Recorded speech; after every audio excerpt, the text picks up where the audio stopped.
The rotors spin to a stop. The hatchway swings to the ground.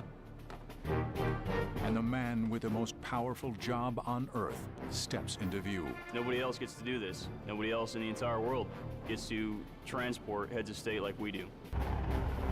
When the President of the United States flies from the White House, he travels only in an unmistakable green and white aircraft. 200 feet, 60 knots, 3/4 of a mile away. All you really see are the White House, the fountains, and you know this is it. There's no room for failure, there's no room for incompetence, both mechanical and human.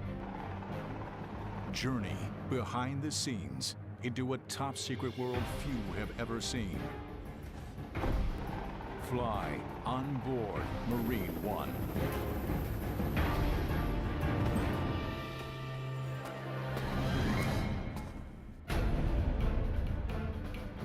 The President is on the move. The President is always on the move. Wherever the Commander-in-Chief needs to travel, a Marine Corps helicopter is always standing by. The situation dictates that it's better for the President to travel on a helicopter. We're going to be ready. Today, a squadron of Marine helos are deploying to meet the President at a school in New Jersey. The mission is a routine lift. But that routine calls for men and material in force. Aircraft must be kept fully fueled. Counter-assault teams lock down the landing zone. Communications link with the Secret Service and air traffic. It's just not as simple as just flying to the backyard of the White House and picking up the President and bringing him someplace. Anything can change the dynamics of that flight. Anything can change the mission. Radio, I'll just give you a thumbs up for the tail clear call. At any time, the Marines can deploy the same in-depth support anywhere on Earth. It's a global mission. I mean, it's not just the White House lawn to Andrews Air Force Base or White House lawn to Camp David. It's a global mission. It could be in the backyard of Windsor Castle. It could be a palace in the Netherlands, which means we either have to get there before he does or be in place right when he gets there. Insert magazine. Make ready. Check your six. Holster. Insert weapon in the clearing barrel. Sure weapon is unsafe. Weapon is clear. Only one unit in the United States Armed Forces is entrusted with this mission. Flashlight, radio. Anything to take care of? Their headquarters are here. A tightly guarded airfield. A high-security facility inside Marine Corps Base Quantico. 30 miles south of Washington, D.C., on the banks of the Potomac. Quantico is home to the helicopters known as Marine One, and the hand-picked team of technicians, specialists, and pilots who fly the President of the United States.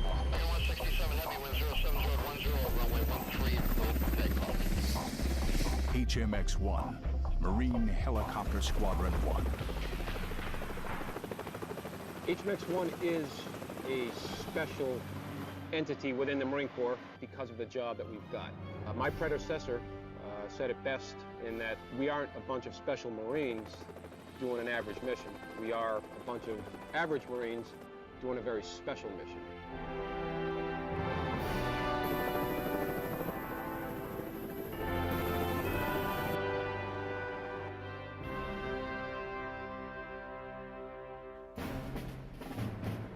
No one at HMX-1 understands the duties and demands of that special mission better than Marine One's primary pilot, Colonel Raymond F. LaRue. His call sign, Frenchie. Even the President calls him the Frenchman. More than a pilot, the Colonel also serves as HMX-1's commander. Once Air Force One pulls into the chocks, he's on the T. With over 700 men and women at his command, Colonel LaRue runs the largest aviation squadron in the Marine Corps and one of the most complex. In 3 and 4, you've got to spin and get to the tail of Air Force One in most expeditionary fashion and then shut your rotors down. We are Marines. And what does that mean? We grow Marines with an ethos of we can do anything. And keep throwing walls in my way, we're not going to back off that wall. We're going to find a way to go around it. And that's not just me, that's every Marine. Marine One is not a single helicopter. Flying the President calls for an entire fleet. 35 aircraft, 4 entirely different models. 2 cargo copters handle support functions. The twin-rotor Sea Knight, often called the Frog, and the 16-ton Super Stallion.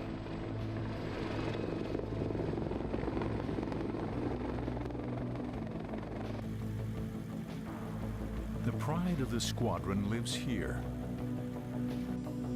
in a high-security hangar known as the Cage. These are the specially outfitted presidential helicopters the Marines call White Tops. The icon of the presidential fleet is the VH-3D, the Sikorsky Sea King, a helicopter that first entered service over 40 years ago. The VH-3D is kind of the nostalgic presidential helicopter. That's the one that most people associate with the South Lawn or trips to the major cities with the president coming off, walking down the stairs. With 2 turboshaft engines, these birds cruise at up to 150 miles an hour. The Sea Kings of HMX boast an outstanding flight record. Never once has Marine One suffered a mishap. These are the most maintained helicopters in the entire world, by far. You will not see a better maintained helicopter anywhere. They fly like a dream. They're very smooth. They're quiet inside. So quiet, in fact, that the president can carry on a conversation in a normal tone of voice, which is very unusual for a helicopter, for it to be that quiet in the back. When the VH-3 flies an executive lift, the crew numbers just 3 Marines: pilot, co-pilot, and crew chief.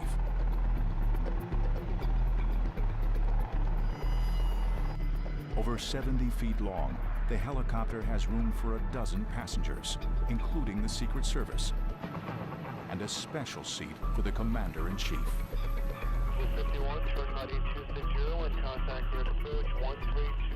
These are very unique aircraft. The communication suite that has to go on board, for all intents and purposes, it's a flying Oval Office to some degree. Search number 320 is 9.78 thousand. You also have to imagine that if you are flying the President of the United States around in an aircraft as low flying as, say, a helicopter, that there's other entities that have to go into flying that platform. Those entities include sophisticated defenses to protect the President. DoD restrictions keep Marine One's features top secret. However, similar combat aircraft carry sensors to detect laser and radar tracking, electronic shielding, and onboard anti-missile systems.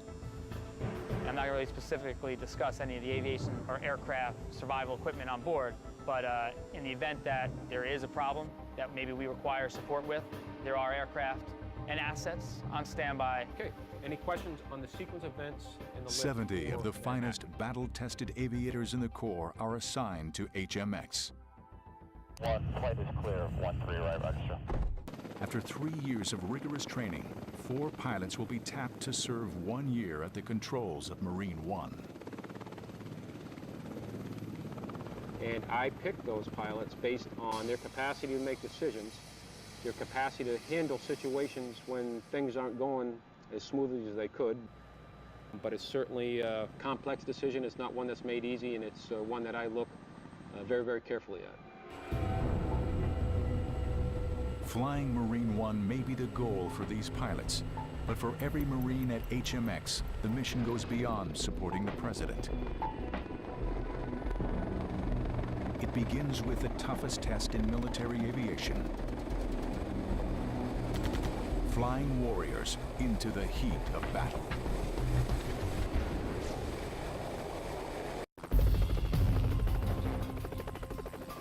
The same Marines that fly into the White House also fly into combat. HMX-1 was established in 1947 as the Marine Corps' first ever helicopter squadron.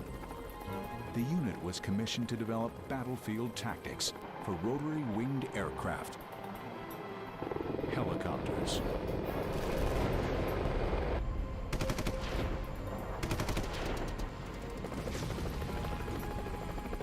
Today at Quantico, HMX helos are dropping an assault team by fast rope.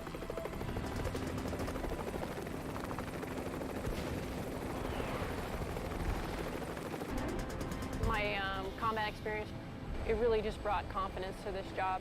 It makes you relax a little bit more. It makes you understand the gravity of what you're doing here as far as doing your job under tough circumstances. Getting in and out, fast and safe, that's the goal for these Marine pilots. Whether flying warriors into combat or taking the Commander-in-Chief to the White House. Here we go, nosing over, looks clear up the river. Yeah, clear to the left. Ground speed's 36 and you're coming down through 150. But transporting the president calls for more than just battlefield instincts. NG's on the rise. All right, I got the water tower in sight. I'll go ahead and make my turn. Roger. Would-be Marine One pilot, Major Sean Quigley, is about to land on the White House lawn. At the controls of a computerized, virtual Marine One. Pressure looking good over the lips, and looks like your airspeed's matched up. You're coming down through 70 feet. I'm flattered that I was chosen, and I only hope that I can continue to perform in a way that instills confidence in the commanding officer so that I can continue to safely transport the most important man in the world from point A to point B when I'm supposed to. Transmission, all press and temp are in the green. All right, I'm making my turn. Roger. From crosswinds on the South Lawn to the narrow piers of Manhattan's Wall Street heliport, the simulator can replicate various key landing zones. All right, we got the Eve up and on. It is on. Power back, one back. Power back, one back. We spend a total of 6 weeks immersed in learning the various missions that we fly. We call that saturation training. I want to pass the monument here, about 200 feet, 60 knots. I'm only showing you pulling about 92% torque. All right, let's get landing check. After 3 years of rigorous training, Quigley is on the brink of qualifying to fly the president. Ground speed's 13 knots. Keep coming forward, and your tail's clear left. Out of 70 pilots in the unit, only a handful get this far. Oh, man. Got chip detector. That's not too good. Only 4 make it to Marine One. All right, there's 30 feet, and tail's clear left. All right, coming down through 15 feet. Working on your tail. Here's your tail, mains. Lineup looks good. Keep coming forward. Down 5, 3, 2, 1, and brakes, brakes, brakes. Got him. Touchdown. Okay. Handle set, parking brake is set. Time for Quigley to learn if he's passed his latest exam. Okay, that was real good. I like the crew coordination on that thing. Thumbs up. The thing to remember too is in an ATOS, it does not Next talk test about for the prospective Marine One pilot, landing on the actual South Lawn. But either case, it's your call as the aircraft commander. So, good job. Okay. All right, thank you.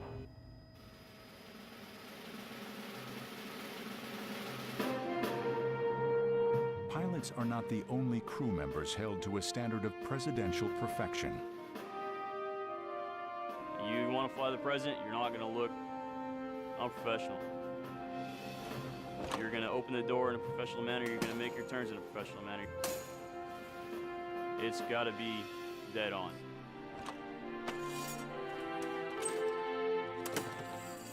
Sergeant Nicholas Green is a Marine One crew chief. Part color guard, part ground crew.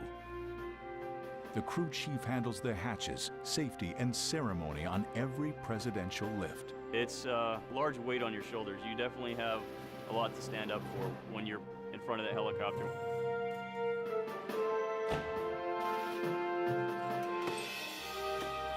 You take 6 steps out, pivot, walk all the way to the back. make it look good.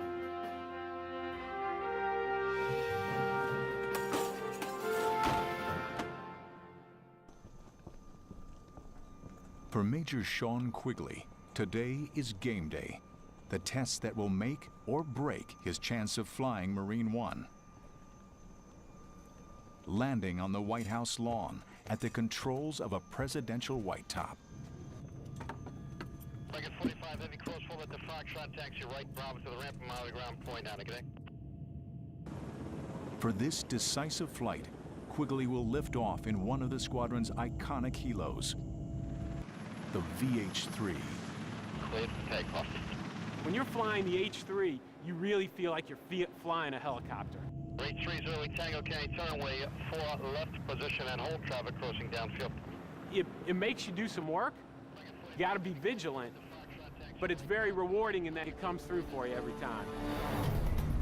You're on patrol. Thank you. Should be all squared away. I told her to hit the boards. Coming up on here, I got a gear light left. The trip up the Potomac will take only minutes. But before this white top can touch down at the White House, Quigley must make an intermediate landing. Next stop, a restricted military base, a facility the Marines cannot allow to be filmed.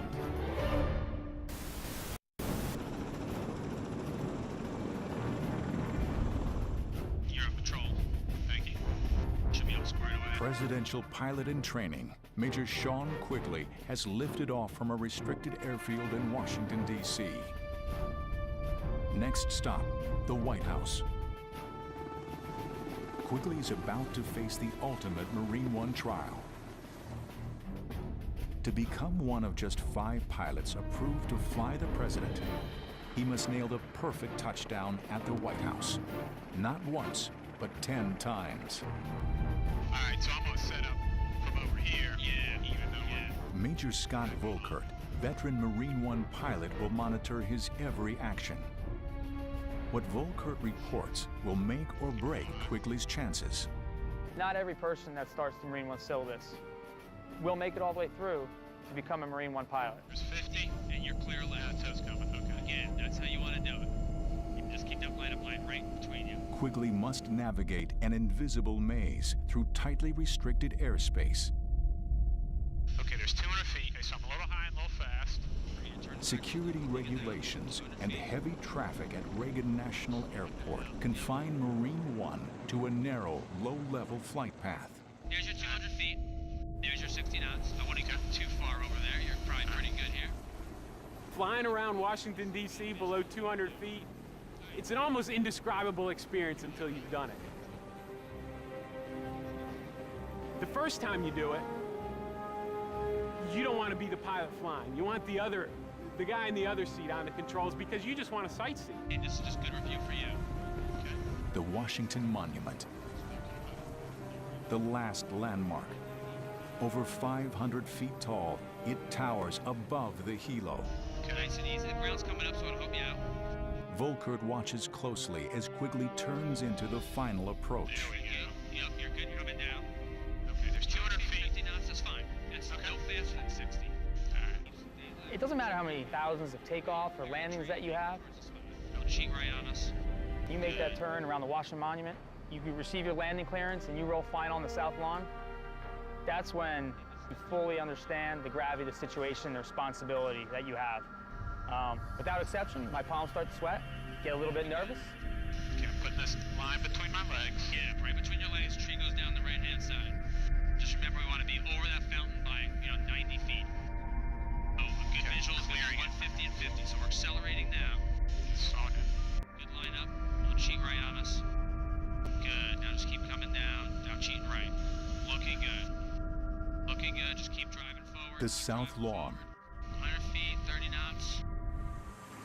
Barely 50 yards wide, hemmed in by towering trees. Man, it seems like we're close to that blue spruce on the left. Don't worry about it. You're good. I'm holding altitude. Quigley can't touch down just anywhere. His landing must line up precisely with 3 red discs. Now cheating right. Looking good. Looking looking good. Just keep driving forward, keep driving forward. Clear to come left.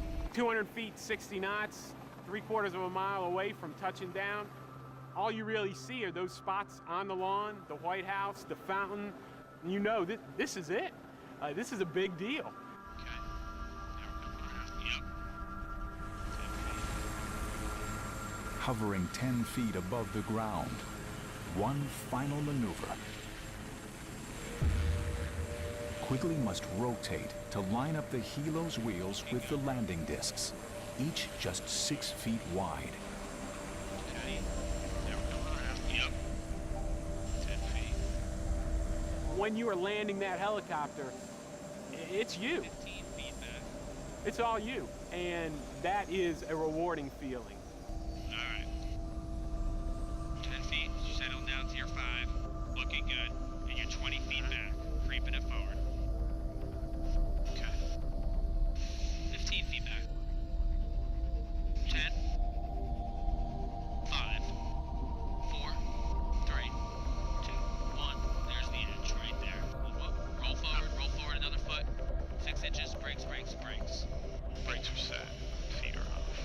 Power's on the way out. What do you think? It looks pretty good on this side. Looks good on this side. Okay. Touchdown. Next challenge, the perfect White House takeoff. Good APU.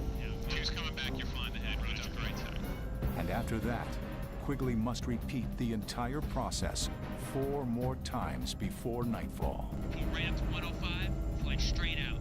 Once we get out there, just like Anacosta, we'll do a button hook and come right back in. Come right out towards the bridge over here. You know what I mean? World War II Memorial. Right over World War II. Pretty much, and we'll just button hook back. Just, just inside the basin. That's very humbling. Very humbling. It was harder than I thought it was going to be.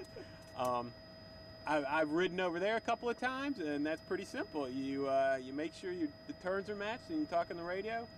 This time, it seems smaller. The boards were smaller. The lineup lines were shorter.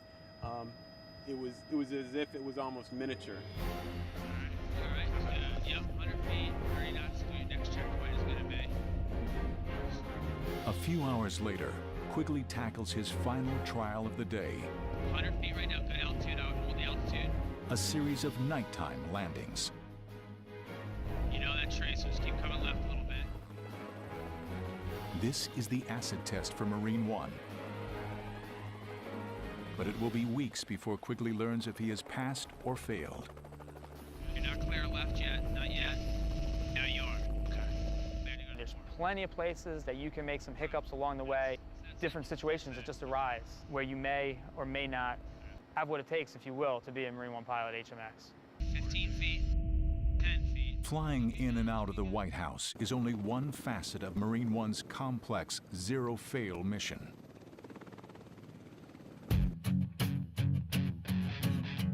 Presidential flights that begin overseas or across the country complicate operations. HMX must ship a detachment of helos by cargo jet to arrive before the president. Today, HMX maintenance techs are breaking down a pair of white tops for a long-distance flight aboard a C-17 cargo jet. Destination, Bangkok. Normally, if we're going overseas, we'll take the VH-60s. That's a smaller Black Hawk variant that has a smaller cabin, but it's just as capable with communications and flight capabilities and so forth. But it deploys so well just with folding up a few blades. You can roll that thing right into the back of an Air Force C-17 with all of our gear and personnel, completely self-contained in one aircraft, and fly to anywhere in the world and be there and build up and be up and flying in just a matter of hours. The United States is the only country on the planet that supports its commander-in-chief globally and does that with its own assets. There is no other foreign country, even when they come to this country, that bring their own assets to fly their commander-in-chief.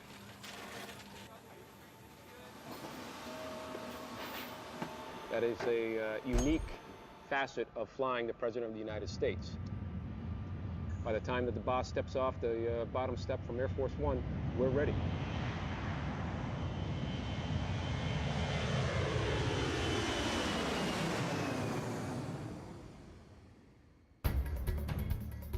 Next destination for the President and HMX-1, New York City. The President is coming to town for the United Nations General Assembly. Air Force One will get him to Kennedy Airport in Queens. Marine One will take him to Manhattan.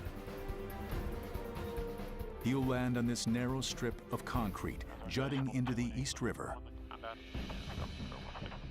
the Wall Street heliport.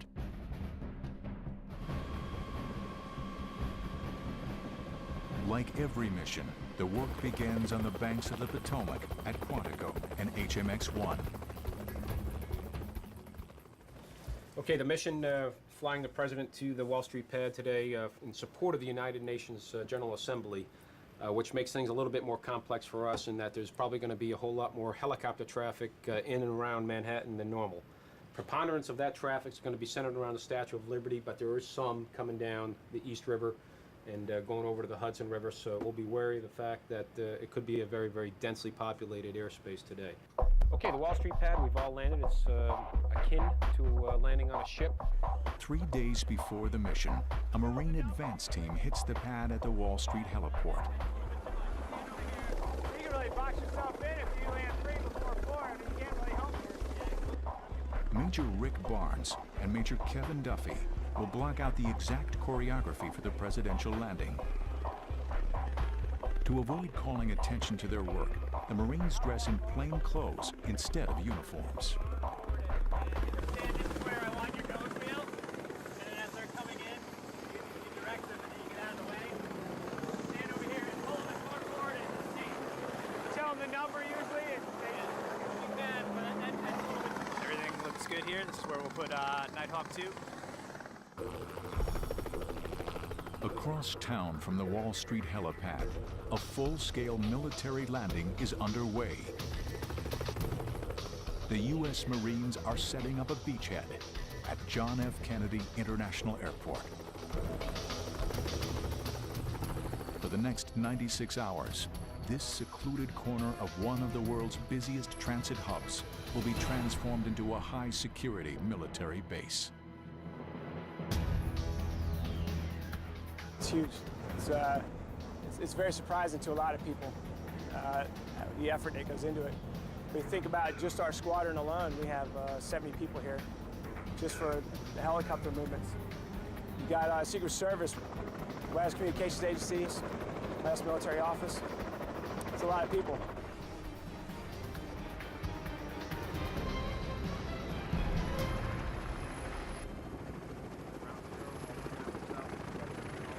Colonel Raymond LaRue gathers his troops in the hangar at JFK for one last briefing. We're going to be busy this trip. It's a little bit non-standard than our typical Manhattan trip. We are here during the UN General Assembly, so it's going to be a lot of security, a lot of cops, a lot of closures, but nobody can do it better than we do. Anything from me. You're in Manhattan. Enjoy the heck out of it is what I'm telling you, all right? Hoorah. From Quantico to Wall Street to JFK, the Marines of HMX-1 stand ready. Tomorrow, the President of the United States comes to town.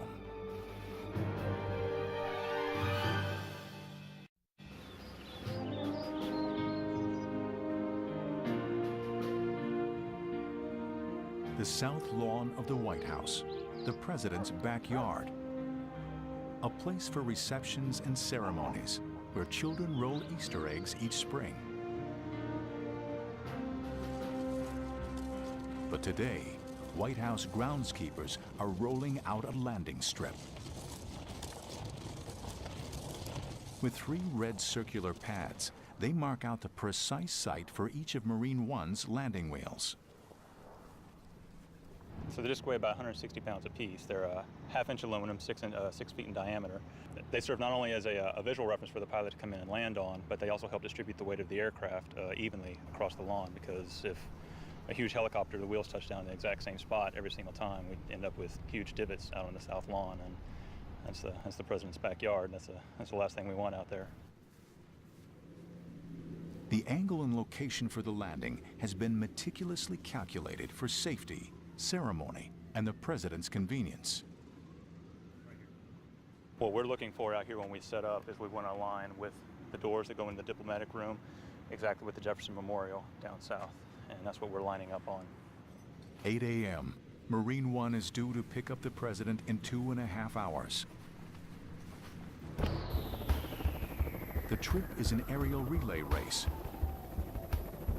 First leg, Marine One will carry the president to Andrews Air Force Base. Air Force One will fly him to New York's Kennedy Airport. The last leg, another Marine One lift from JFK to downtown. The White House to Wall Street, 1 hour flat.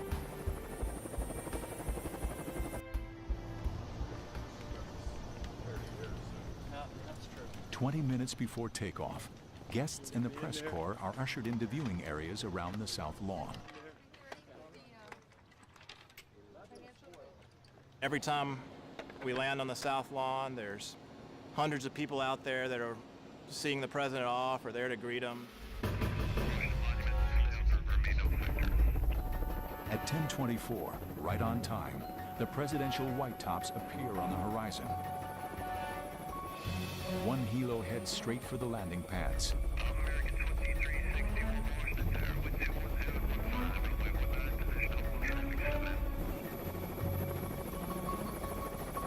For the presidential pilot, the moment of truth has come. Going into the South Lawn, that's pretty nerve-wracking. You think about the cameras that are on you, the number of people that are watching, and then who you're going in there to pick up or drop off.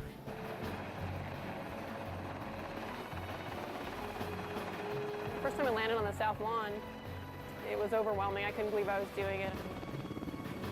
We have to land with these little boards that are kind of small. I couldn't believe that I hit them. You try not to be overwhelmed with it because you still have a job to do, so you keep your focus, and then afterwards is when you sit down and go, that was actually pretty cool, and I feel very lucky for being able to do it.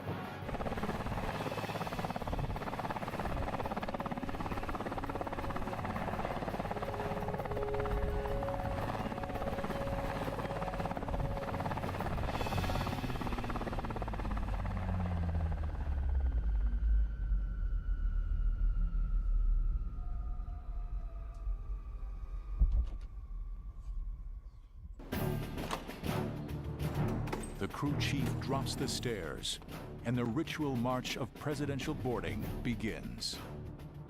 You open the door, you step out. You don't know what's going to be there at your pivot point. You walk out 3 or 4 steps, make a turn, there might be a hole there. There's actually a hole on the South Lawn that we all try to avoid. And it's there, you know about it, but you never know when you're going to hit it because you're not looking down at your feet.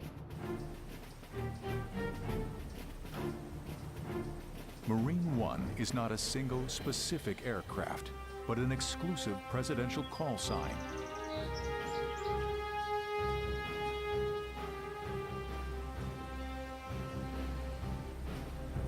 Only after the president steps aboard does this VH-3 become Marine One. The white top turns towards the southeast. Next stop, Andrews Air Force Base, home to the world's most famous plane. H30 Tango, start your right turn heading 100, climb maintain 5,000. In the sky above Washington, 2 identical helicopters join the president's white top in an aerial dance of deception. A security tactic called the shell game. Wherever HMX-1 flies the president, doubles Shadow Marine One's every move. A protective smokescreen to disguise which aircraft carries the man. Only the Marines know which of these green and white lookalikes transports the Commander-in-Chief.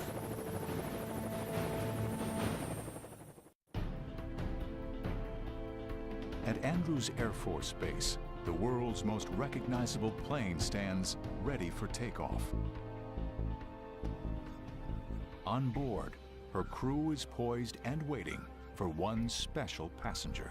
Attention on board the aircraft, the president is 5 minutes out. 3 white tops appear on the horizon. Only one carries the boss. In the shell game, only one is Marine One.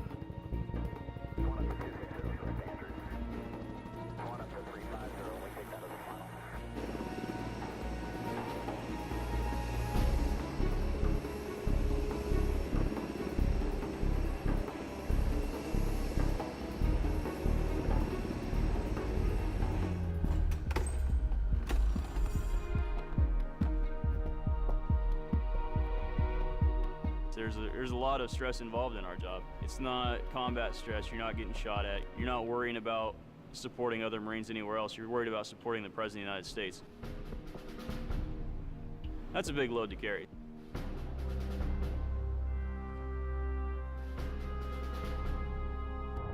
Flight time, 45 minutes. Next stop, New York City. 4.8 miles south of the UN at the Wall Street heliport.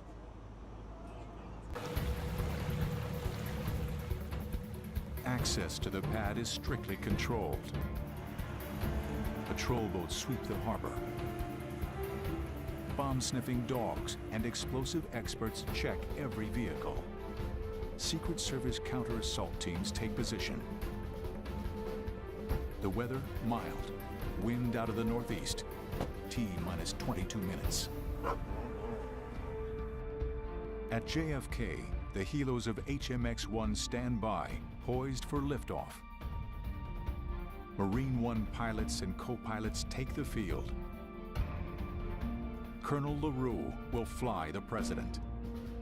You walk into work every day with a smile on your face, not only because of the mission, because the mission's pretty cool, but as an old guy like myself that still gets to fly daily and strap on 3 or 4 different aircraft, it's absolutely exhilarating. Any helicopter pilot will tell you that it's probably the best thing you can do with 2 hands. Air Force One begins final approach. Cleveland Air Force One, flight level 330. The pieces of the puzzle come together seamlessly. 11336. Air Force One passing 8.5 for 12000, heading 360.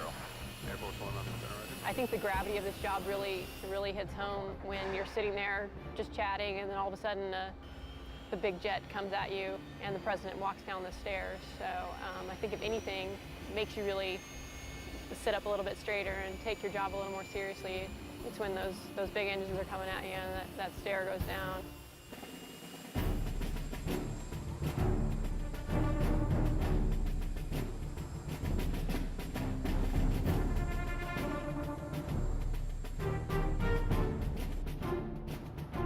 Standing there at attention for 30, 40 minutes at a time. You know, he says he's coming. He might stop and shake somebody's hand. He might work the rope line, and it may be 30 minutes before he gets there. You're subject to whatever. Rain, snow, freezing cold, excruciatingly hot. It doesn't matter. You can't think about, I'm really cold right now, I want to scratch my nose or move my arms or something. You can't do that. So you just suck it up and deal with it.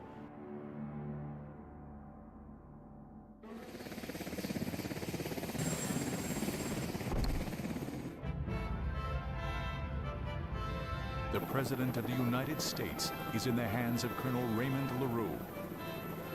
Nighthawk 1 and flight. The lift is underway.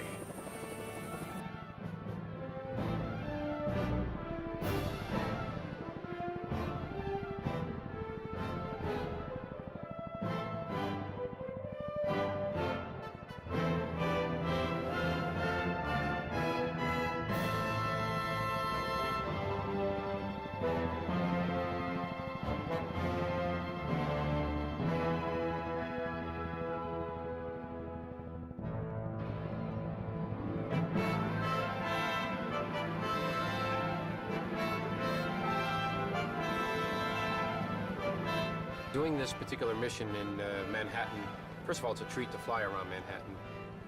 being one of the more majestic cities in our country, when you get to see New York City at 100 feet to 200 feet airborne, that's pretty exhilarating.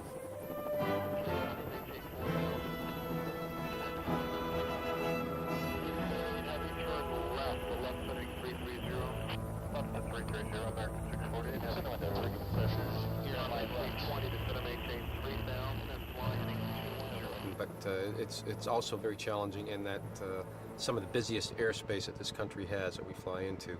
So we've got to always plan for contingencies as well. JFK to Wall Street in under 10 minutes.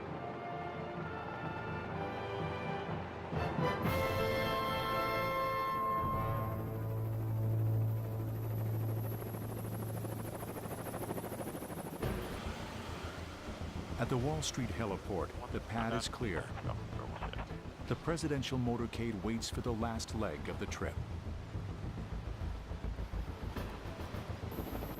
The helos of HMX appear on the horizon.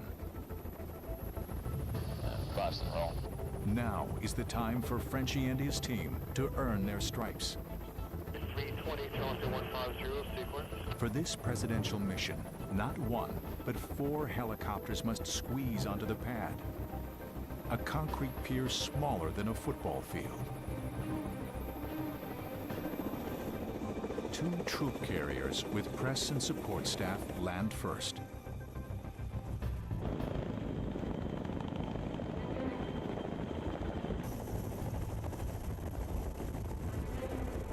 There's a certain portion during the final approach in a helicopter where you have to get into ground effect, which is an aerodynamic cushion of air, if you will. When you're coming in, landing on an elevated platform over water, you really don't get that help from that ground effect until you're actually on the ground.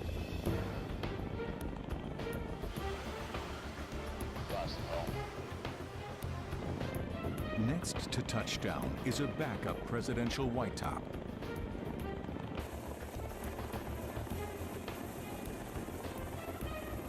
Only then does Marine One begin final descent.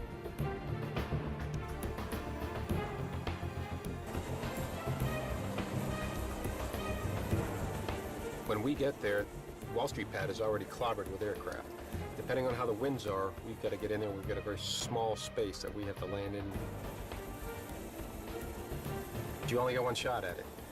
It's a zero-fail mission, and that's why we rehearse everything so that on game day, we make it seamless.